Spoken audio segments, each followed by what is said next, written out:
पहाड़ी धाराओं की मदद से घूमते प्रार्थना चक्र, सड़क पर स्तूपों की कतार, प्रकृति से सौहार्द के निशान हर जगह बिखरे हुए हैं। भूटान के लोग ग्लेशियरों और पर्वतों को पवित्र मानते हैं। जैसे तिब्बत सीमा पर 7,000 मीटर ऊंची ये चोटियां हैं। हालांकि लगता है ग्लेशियरों के दिन अब लद गए हैं। जलवायु परिवर्तन की वजह से बर्फ पिघल रही है। WWF और संयुक्त राष्ट्र के एनिमेशन यही दिखाते हैं। ग्लेशियरों के नीचे जमी झीलें बाढ़ का बड़ा खतरा बन गई हैं। करीब 20 पहाड़ी झीलों पर खतरा बना हुआ है। भूटान में सबसे विनाशकारी बाढ़ 1994 में आई थी। उस दौरान बहुत सारी संपत्ति का नुकसान हुआ था। बाढ़ से कुछ जानें भी गई थीं। लेकिन बहुत से पहाड़ी गांवों को इन ग्लेशियरों से निकली जल धाराओं का फायदा नहीं मिलता। वो मॉनसून पर ही निर्भर हैं। भूटान के दक्षिण में आमतौर पर जुलाई में मॉनसून आता है, लेकिन हाल के सालों में भारी बारिशों ने समय से पहले मई में ही सिरांगते को सराबोर कर दिया। किसानों के उगाए बीज खेतों से बह गए और बारिश का पानी जैसे अचानक आया वैसे ही अचानक गायब भी हो गया। झरने सूख गए हैं और पहाड़ी जलधाराएं भी सुस्त हो चली हैं। संयुक्त राष्ट्र के मुताबिक भूटान की 60% से अधिक की आबादी के पास पीने का साफ पानी नहीं है। सिरांगते में करीब 4,500 लोग रहते हैं। अधिकांश घर और ये नया अस्पताल बारिश के पानी से भरे विशाल टैंकों से जुड़े हैं, लेकिन बैक्टीरिया के संक्रमण के डर से कोई वो पानी नहीं पीता। ये एक बुरी स्थिति है। अगर ये फैली तो इस समुदाय का विनाश आ जाएगा। स्वास्थ्य सेवा प्रदाता के रूप में हम भी संक्रमित होंगे। हम लोग 16 किलोमीटर दूर गांव की जल आपूर्ति के स्रोत का मुआयना करने निकले। ग्राम प्रधान नंदलाल खरेल पर्यावरण विशेषज्ञ को वो समस्या दिखाना चाहते हैं जिससे उनका गांव जूझ रहा है। पड़ोसी गांव से अक्सर विवाद होता रहा है। झरने के पानी को लेने के नियम कड़े हैं। भूटान के तारायना फाउंडेशन में काम कर रहे नामगे को उम्मीद है कि जल प्रबंधन में सुधार होगा। एनजीओ के प्रोजेक्ट को इंटरनेशनल क्लाइमेट इनिशिएटिव से सहायता मिलती है।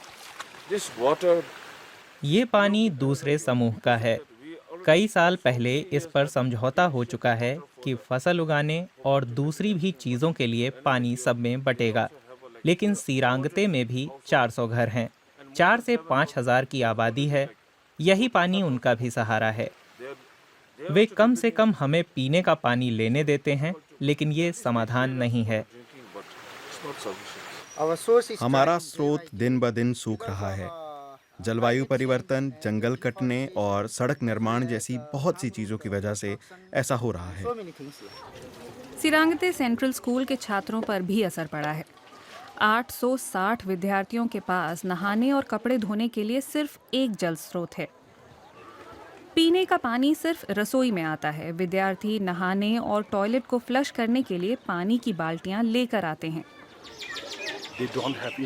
नहाने धोने के लिए उनके पास पर्याप्त पानी नहीं है। उसकी वजह से उन्हें कई किस्म के त्वचा रोग हो जाते हैं और ये एक बहुत बड़ी चुनौती हो जाती है।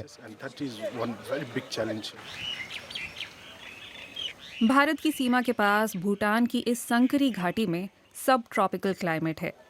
घाटी के किनारे पर देछन पलरी गांव है। पानी की समस्या वहां भी है। मॉनसून अनियमित है और बारिश होती भी है तो मूसलाधार पानी बरसता है और तबाही ले आता है।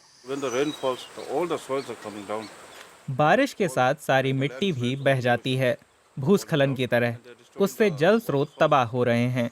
फिर से पौधे लगाने के लिए हर दिन बहुत से लोगों की जरूरत है। यहाँ घाटी में खेत छोटे हैं। जाम्बे और उनकी पत्नी मुख्य रूप से मक्का और मिर्ची उगाते हैं। बहुत काम हो जाता है। मिट्टी की परत बहुत हल्की और पतली है। नीचे चट्टान है। भारी बारिशें मिट्टी को बहा ले जाती हैं, फिर चट्टान ही चट्टान दिखती है। ये प्लास्टिक की चादरें खेतों को खरपतवार और भूस्खलन से बचाती हैं। जाम्बे और उनकी पत्नी थोड़ी फसल बेच देते हैं।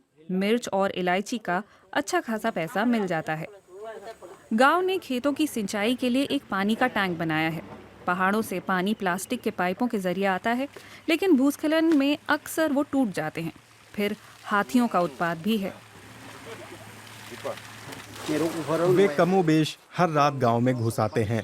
छोटे छोटे झुंड में आते हैं। आमतौर पर वे केले या बांस के पौधे उखाड़ देते हैं। 5 मिनट बाद चले भी जाते हैं। हम शोर मचाकर और टॉर्च जलाकर उन्हें भगाने की कोशिश करते हैं। गेलेफू नाम के नजदीकी कस्बे में हाथी सीधे घर तक घुस आते हैं। अक्सर कारों को नुकसान पहुंचाते हैं या किसानों के खेतों को। कुछ महीनों पहले एक स्थानीय निवासी को हाथी ने मार डाला। हाथियों को दूर रखने के लिए बिजली की तार वाली बाड़ लगाई गई है। इससे हाथियों का झुंड अपने कुदरती ठिकाने में रहेगा जहां उनकी ज्यादा जरूरत है। हाथी जंगल का वास्तुकार है। वही तय करता है कि जंगल